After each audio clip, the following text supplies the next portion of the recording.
आज की क्लास में हम लोग रेजिस्टेंस के बारे में पढ़ने वाले हैं। लास्ट क्लास हमने देखा था ओम्स लॉ, और ओम्स लॉ को आपने देखा I is proportional to V। क्या? I is proportional to V।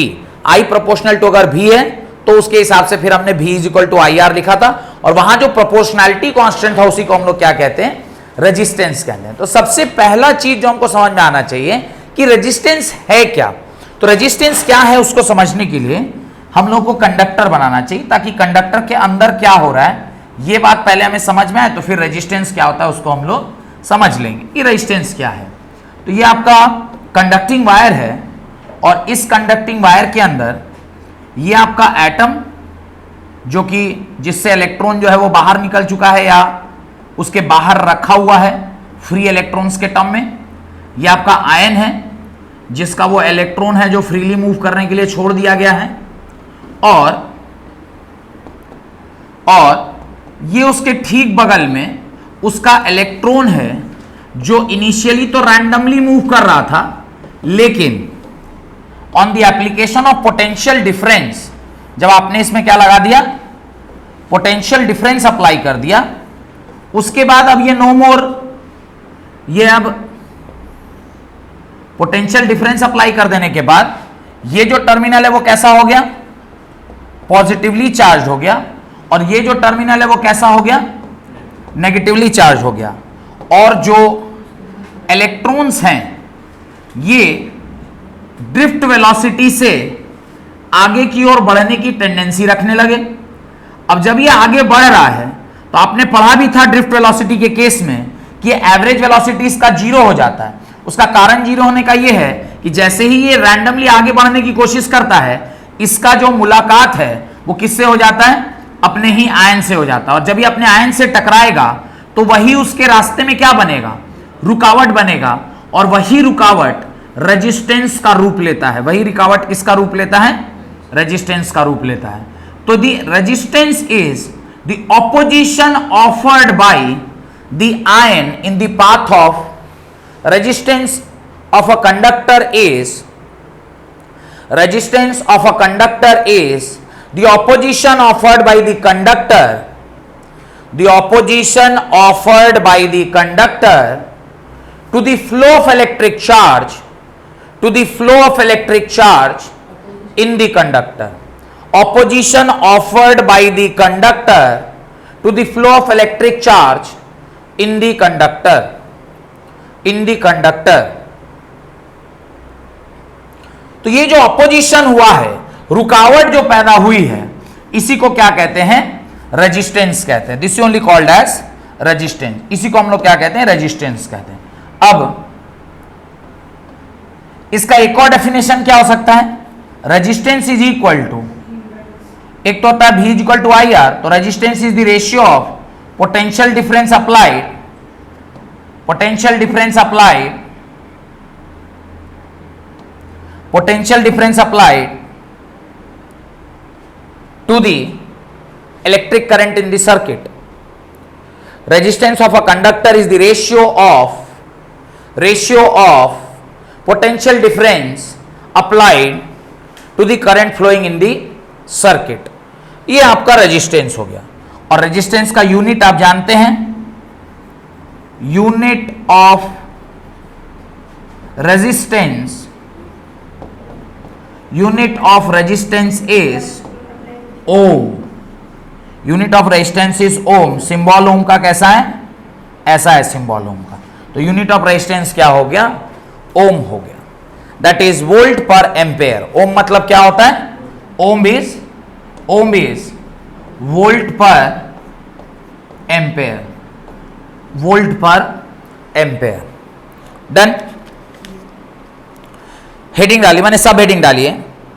Cause of resistance of a conductor, cause of resistance of a conductor.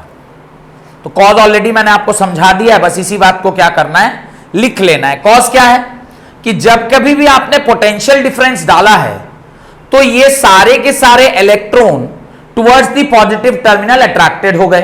अब ये सारे इलेक्ट्रॉन जब पॉजिटिव टर्मिनल के लिए अट्रैक्ट हुए हैं तो रास्ता में इसका जो कैटायन है यानी जो आयन है वो प्रेजेंट है, वो भी वहां पर प्रेजेंट होने की वजह से जैसे ही आगे बढ़ने की कोशिश करता है ये एनायन में जाके टकरा जाता है, और जब ये टकराएगा तो उसके रास्ते में यानी फ्लो ऑफ चार्ज के रास्ते में रुकावट जो आया है वही रेजिस्टेंस पैदा कर रहा है करंट के फ्लो के डायरेक्शन में। तो लिखिए electric resistance is the opposition offered, electric resistance is the opposition offered, electric resistance is the opposition offered, is the opposition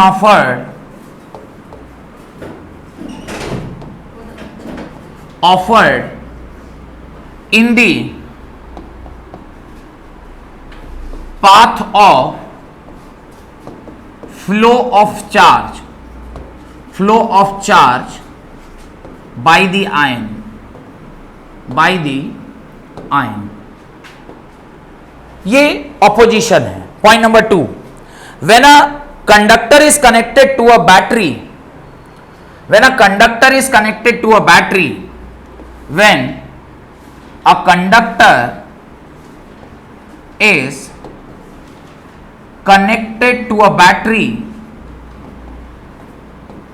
connected to a battery, connected to a battery, when a conductor is connected to a battery, it moves from negative terminal to positive terminal of the conductor, of the conductor। तो जो electrons है वो negative से positive terminal के लिए move करना start कर देती हैं। These free electrons collide with the ion, these free electrons, these free electrons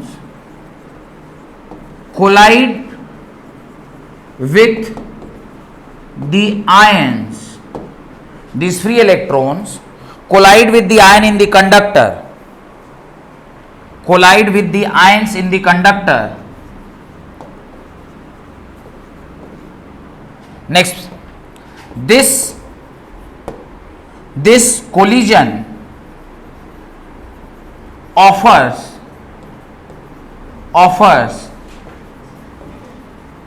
resistance in the flow of current, in the flow of current या path of charge, path of charge flow, charge flow। तो ये इसका reason है क्यों ऐसा होता है। Heading डालिए, अच्छा उसके नीचे नोट डाल के एक दो बात लिख लीजिए। Resistance of a conductor is measured with the help of a device called as ohm meter। Resistance को आप किससे मेजर करते हैं?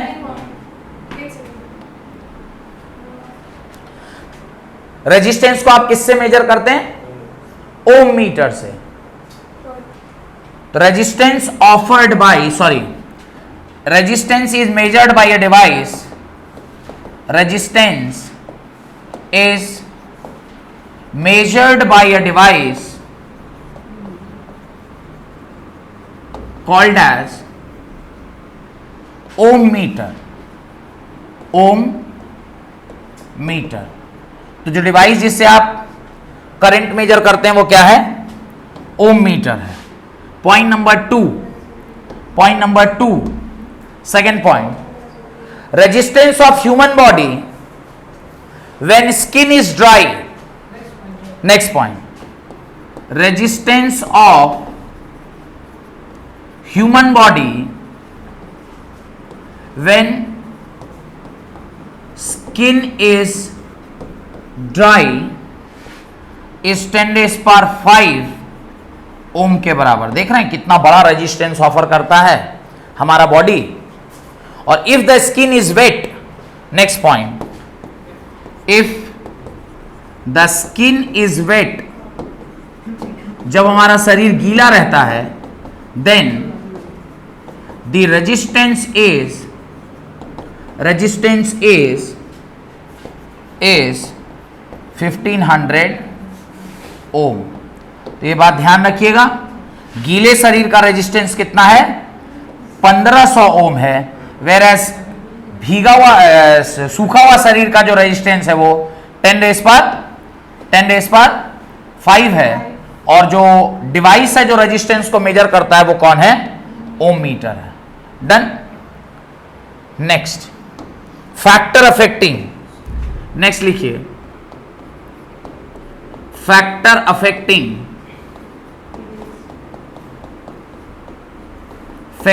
The resistance, factor affecting the resistance, factor affecting the resistance. ये कोई नई बात नहीं है, क्लास 10th में ऑलरेडी ये आप पढ़े हुए हैं। क्या पढ़े हैं? R is proportional to L, R is inversely proportional to A। तो जब इन दोनों को आप इक्वल टू करिएगा, जब दोनों को एक साथ लिखिएगा तो प्रोपोर्शनलिटी साइन आएगा, R is proportional to L by A। और जब इस प्रोपोर्शनलिटी को इक्वल टू कीजिएगा तो एक प्रोपोर्शनलिटी कांस्टेंट लगेगा जो कि R is equal to rho L by A। इसका क्या बना देगा? फॉर्मूला बना देगा। ये इसका क्या बन गया? फॉर्मूला बन गया। ये इसका फॉर्मूला बन गया। This is the formula of resistance. तो पॉइंट नंबर 1 लिखिए। Point number 1, resistance of a conductor, resistance of a conductor at constant temperature depends upon the following two factors, depends upon the following two factors। पहला, the resistance R of a conductor is directly proportional to length।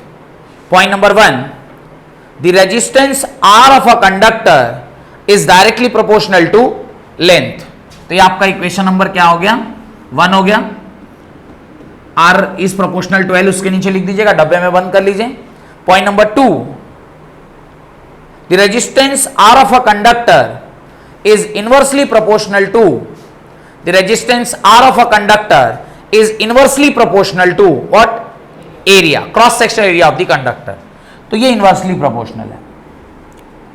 और यहां पर जो रो आया है, इस रो को proportionality constant कहते हैं।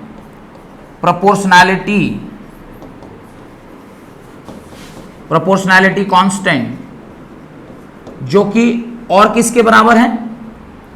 यही रो और किसके बराबर होता है? रो इज ऑल्सो रेजिस्टिविटी, और यही रो और किसके बराबर है? Specific resistance. तो ये 3 नाम है उसके, proportionality constant, resistivity and this. R is equal to RA by L। Mathematically लिखने का क्या मतलब है? मैथमेटिकली लिखने का क्या मतलब है कि इसका डिपेंडेंसी इसके ऊपर नहीं है, सिर्फ मैथमेटिकल रिलेशन है। तो रो रेजिस्टेंस का यूनिट ओम, एरिया का unit metre square, divided by metre, metre से मीटर कट गया, रो का यूनिट आ गया ओम मीटर। तो स्पेसिफिक रेजिस्टेंस का जो यूनिट है वो क्या होता है? ओम मीटर होता है। ये अपनी कॉपी में आप लिख लें। The unit of specific resistance या रेजिस्टिविटी इज ओम मीटर।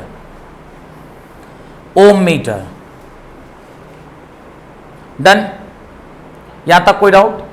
अब कंडक्टेंस क्या है? तो ऑलरेडी आप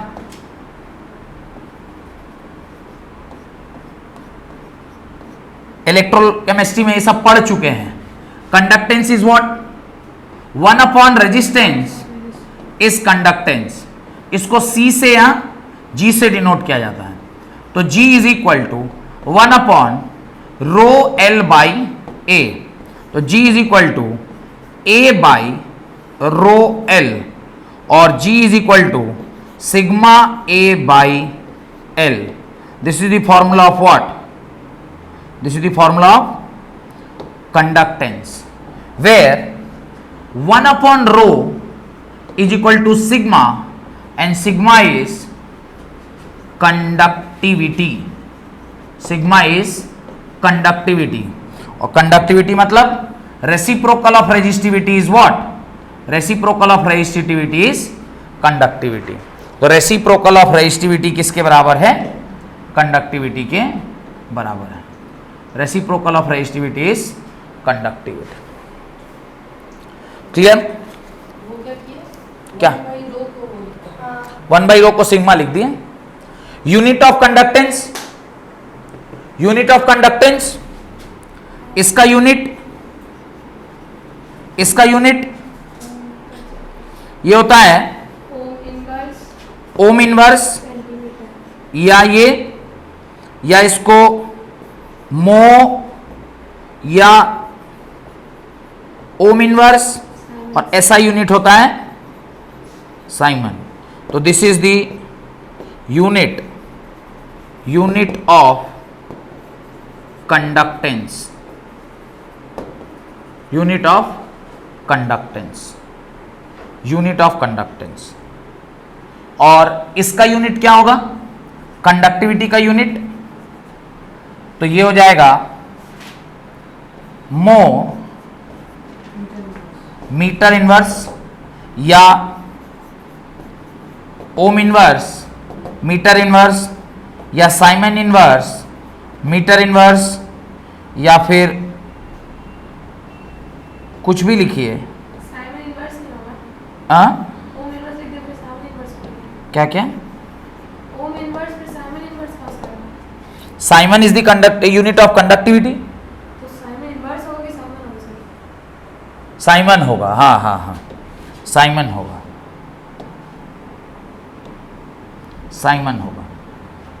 जब ओ इनवर्स लिख दिए तो साइमन होगा. करेक्ट. ये सारा इसका क्या है? यूनिट है. डन. यहां तक कोई डाउट? ये सब ऑलरेडी आपका क्या हुआ है? पढ़ा हुआ है. पर आपने और दो फैक्टर भी पढ़ा होगा. क्या क्या? एक, रेजिस्टेंस जो है वो किसके ऊपर डिपेंड करता है? रेजिस्टिविटी के ऊपर. और रेजिस्टिविटी के ऊपर डिपेंड कर रहा है, तो ये क्या है? Resistivity is the property of material. ये क्या है? प्रॉपर्टी ऑफ मटेरियल है.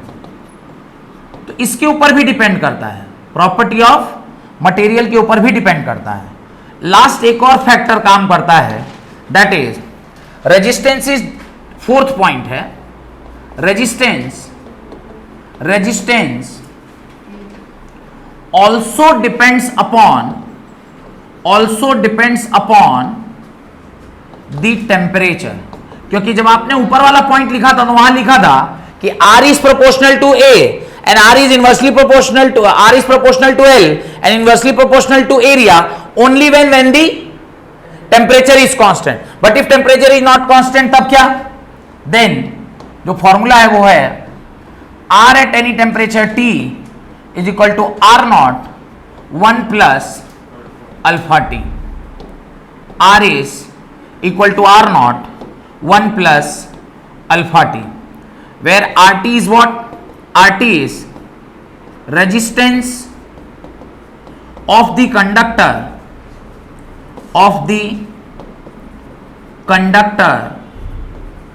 at any temperature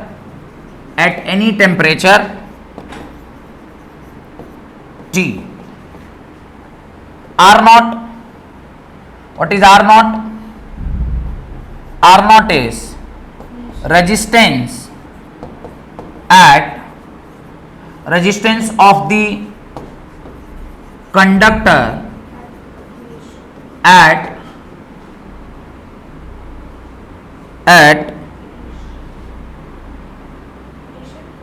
0 degree Celsius. At 0 degree Celsius initial condition है रूम टेम्परेचर पे.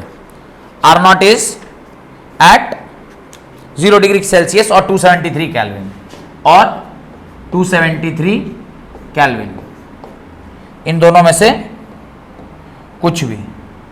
इन दोनों में से कुछ भी। And alpha is coefficient of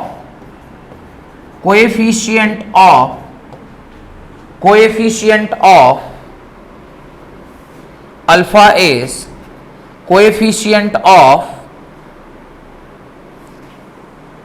temperature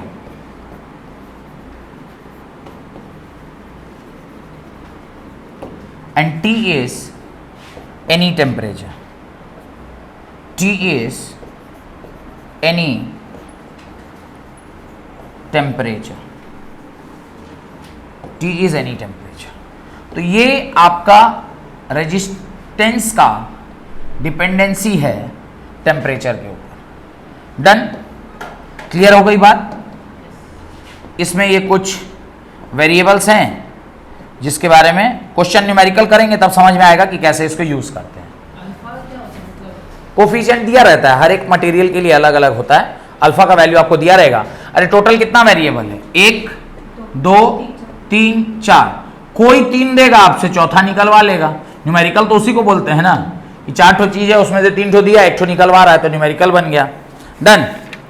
heading डालिए microscopic form of Ohm's law या vector forms of Ohm's law. Microscopic, micro की macro, microscopic form of Ohm's law, या इसी को vector form of Ohm's law बोलते हैं। इसी को क्या कहते हैं? Vector form of Ohm's law. छोटा सा डेरिवेशन है, तुरंत हो जाएगा, लिखना स्टार्ट करिए। Right, consider a conductor A B of length L. Consider a conductor A B of length L, AB of length L. Consider a conductor AB of length L. If V is the potential difference across the ends of the conductor, if V is the potential difference across the ends of the conductor, let V be the potential difference across the ends of the conductor, then ये diagram बनाइए।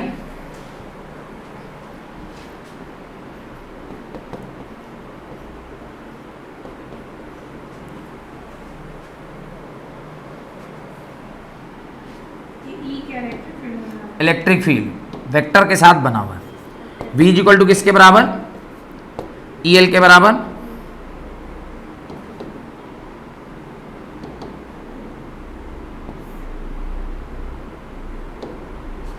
तो E is equal to V by L होता है, therefore V is equal to EL लिख सकते हैं। अच्छा, V is equal to IR भी होता है, तो V is equal to R के जगह पे rho L by A can be written. Therefore, V is equal to I rho L by A।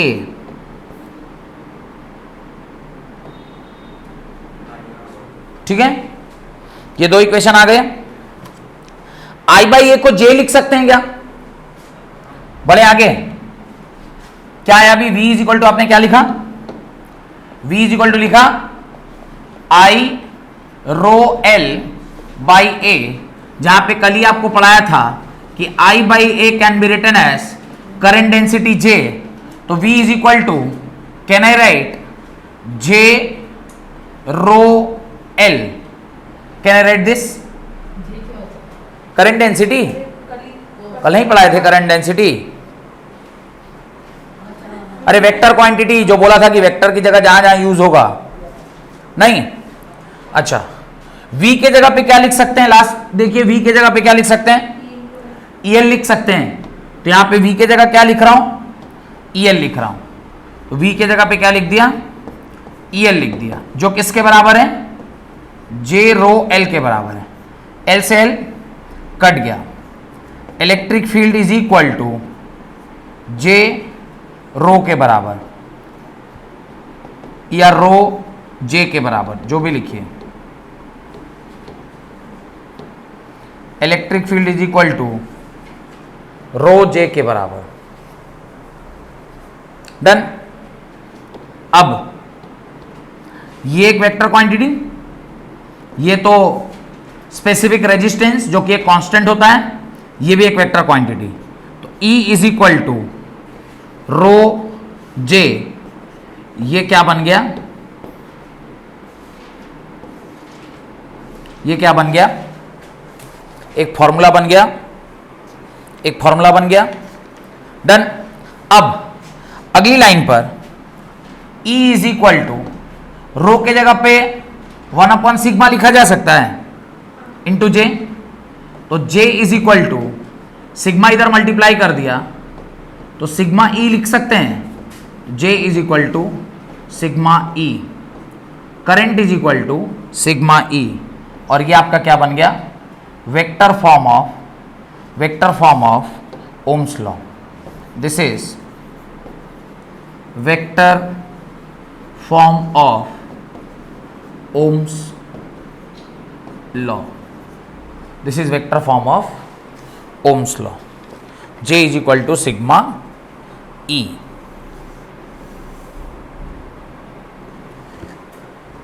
Done.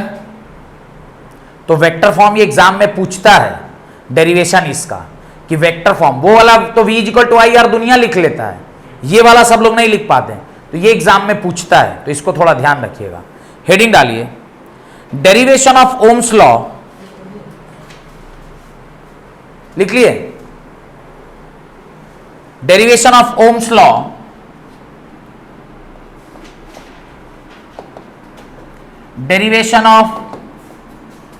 Ohm's law using drift velocity.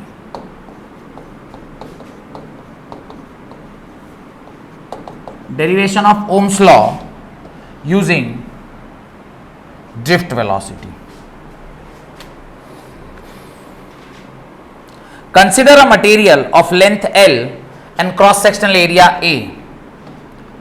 Consider a material of length L and cross sectional area A. E is equal to V by L तो लिख ही सकते हैं, और I is equal to NEA VD आपने last class में हम लोग निकाले थे, यहां से, और VD का एक फॉर्मूला भी हम लोग लेके आए थे। VD क्या लेकर आए थे, VD is equal to E capital E tau by M। इन सबको ना एक एक इक्वेशन का नंबर मान लीजिए, इसको मानिए इक्वेशन नंबर 1, इसको मानिए इक्वेशन नंबर 2, इसको मानिए इक्वेशन नंबर 3। VD का वैल्यू आप यहां रिप्लेस करिए, तो I इज इक्वल टू क्या होगा, NEA, VD के जगह पे लिख रहे हैं E capital E tau by M, which is equal to NE square A capital E tau by M। तो करंट इज इक्वल टू आपका निकल के आ गया NE square A E tau by M। ये आपका इक्वेशन नंबर, अब इसको आप क्या मान लीजिए, 4 मान लीजिए। करंट आ गया। अब लास्ट एक ही चीज रह गया है, E के जगह पे V बाई L पुट कर देना। फर्स्ट इक्वेशन है ना, यहां पे E आया हुआ है, E के जगह में आप क्या पुट कर दीजिए, V बाई L। बोलेंगे सर ऐसा क्यों, क्योंकि हम लोग डेरिवेशन किसका करना चाहते हैं, ओम्स लॉ का। ओम्स लॉ क्या होता है, V is equal to I R, तो मुझे V और I चाहिए, है ना, तो बस बढ़े आगे।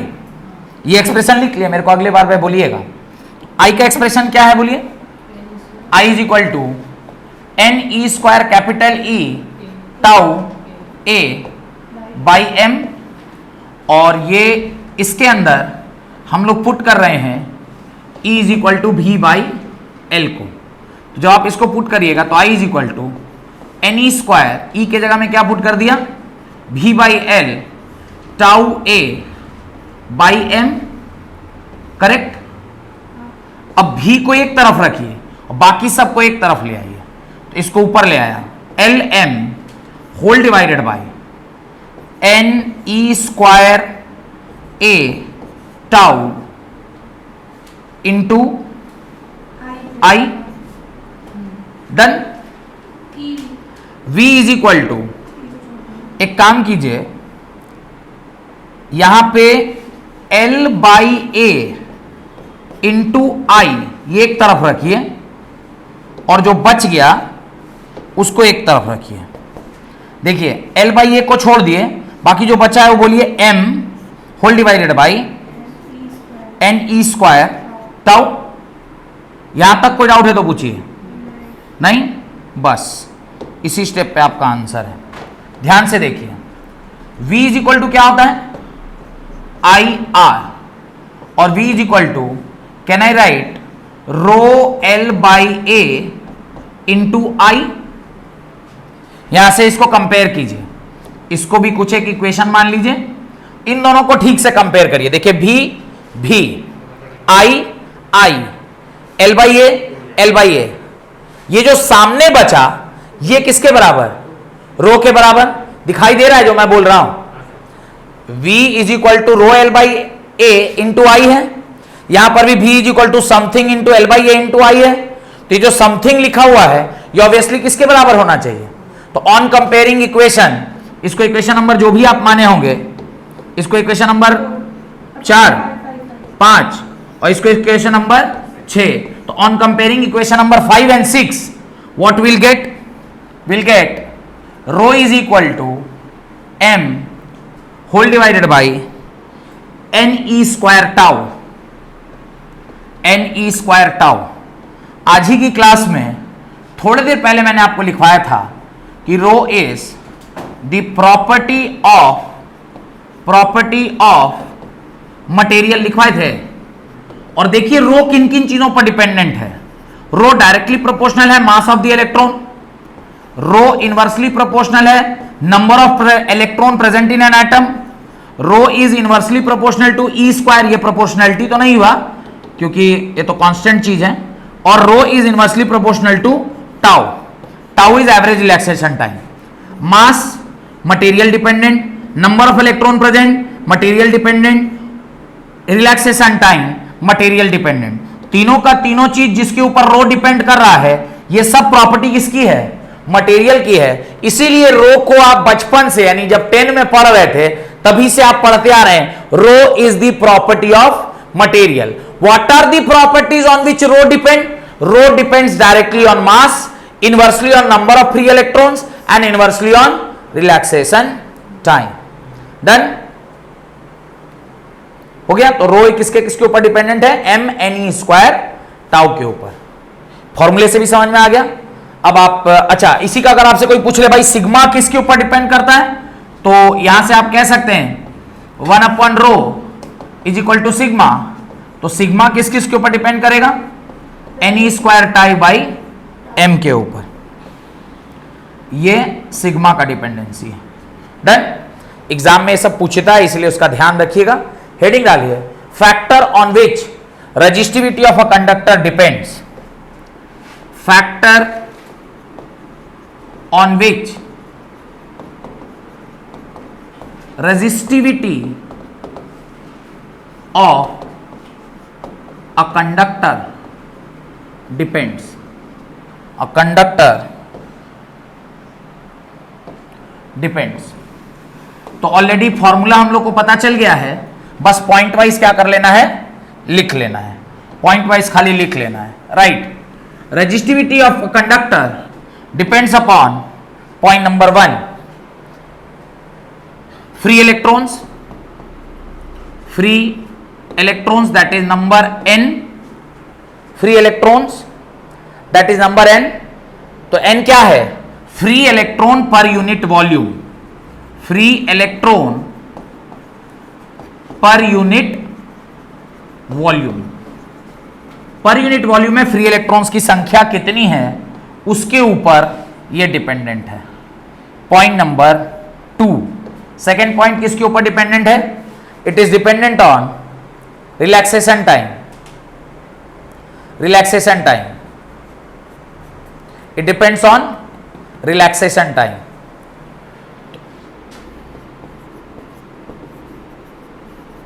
Relaxation time. अब देखिए यहां पे ना थोड़ा सा एक कॉन्सेप्ट समझने का है।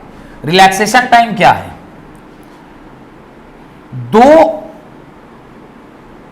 एटम के चलकर आयन से टकराने के बीच का जो समय था उसी को क्या बोल रहे थे?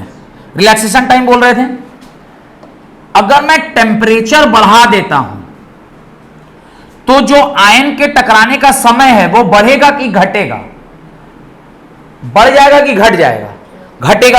यानी टेम्परेचर बढ़ाएंगे तो टाउ की वैल्यू क्या हो जाएगी? घटेगी। अगर टाउ की वैल्यू घटेगी तो रेजिस्टिविटी बढ़ेगी।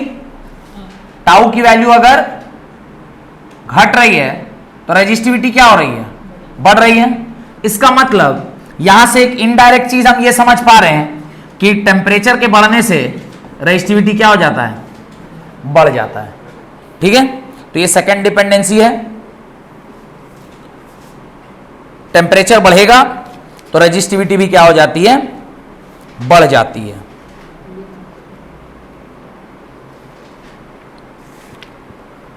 मास कांस्टेंट, मास तो 9.1 इंटू 10⁻31, ई 1.6 इंटू 10⁻।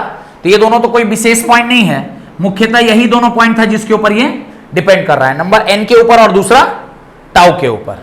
डन? यहां तक कोई डाउट? चलिए next, last concept of today's class, limitations of Ohm's law. Limitations of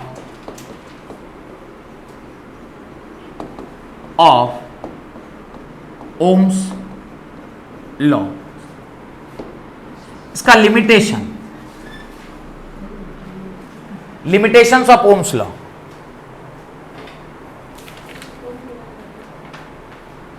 limitations of Ohm's law लिखिए। Ohm's law is not considered as the fundamental law.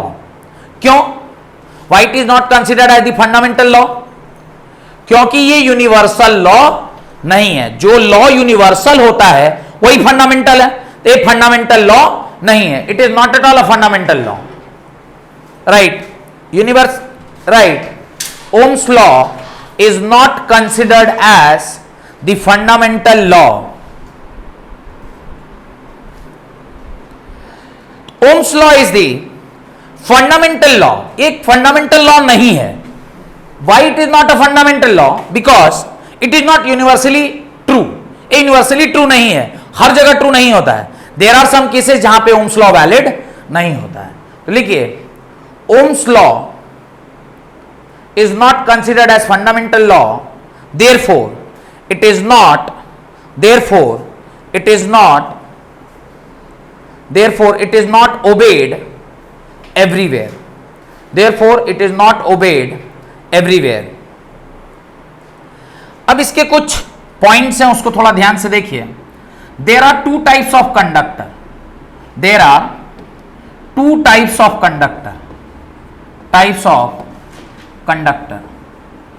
एक तो ऐसा conductor है जो ओम्स लॉ को फॉलो करता है, उसको कहते हैं ohmic conductor.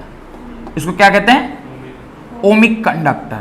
The conductor which follows Ohm's law is called as ohmic conductor. तो लिखिए, द कंडक्टर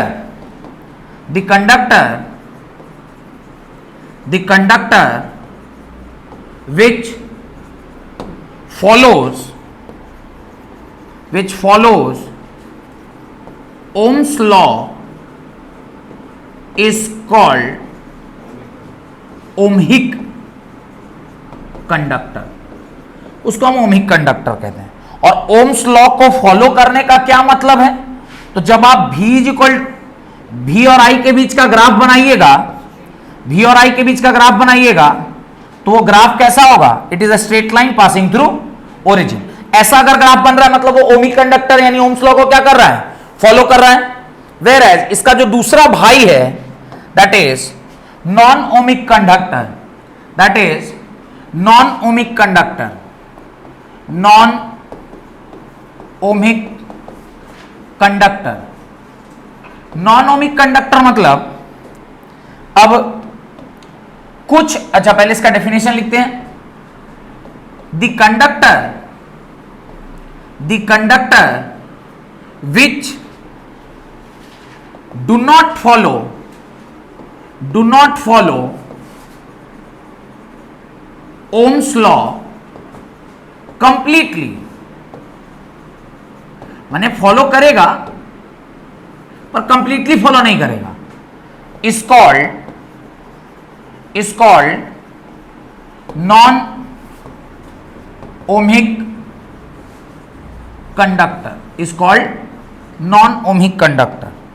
अब जो नॉन ओमिक कंडक्टर है उसका जो ग्राफ होगा उसको अगर आप ध्यान से देखिएगा, ये ग्राफ देखने में कुछ ऐसा होगा, ये ग्राफ देखने में कुछ ऐसा होगा कि ये कुछ ऐसा होता है देखने में।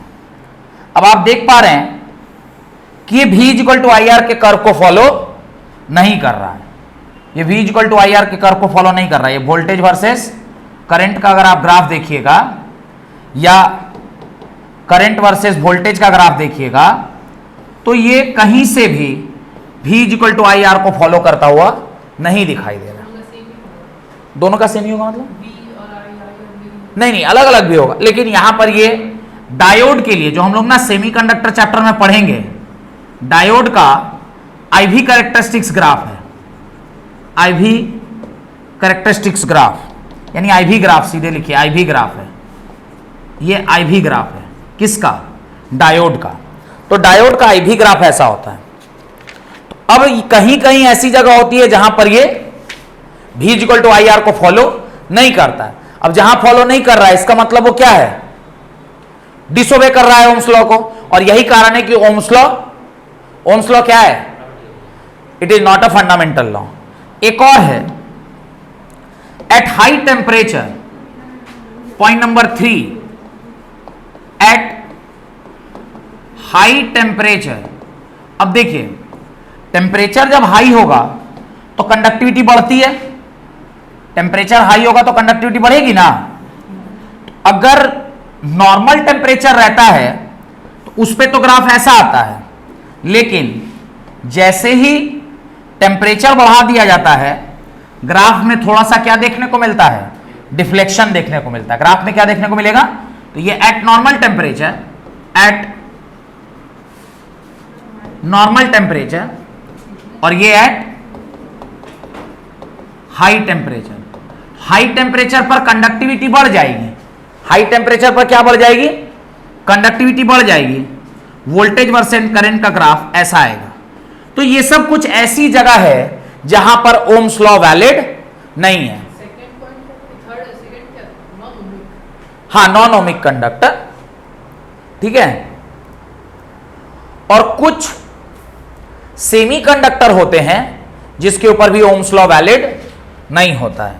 तो फोर्थ पॉइंट लिख दीजिएगा, फोर्थ पॉइंट लिख दीजिएगा, there are few semiconductors such as gallium, arsenic, on which Ohm's law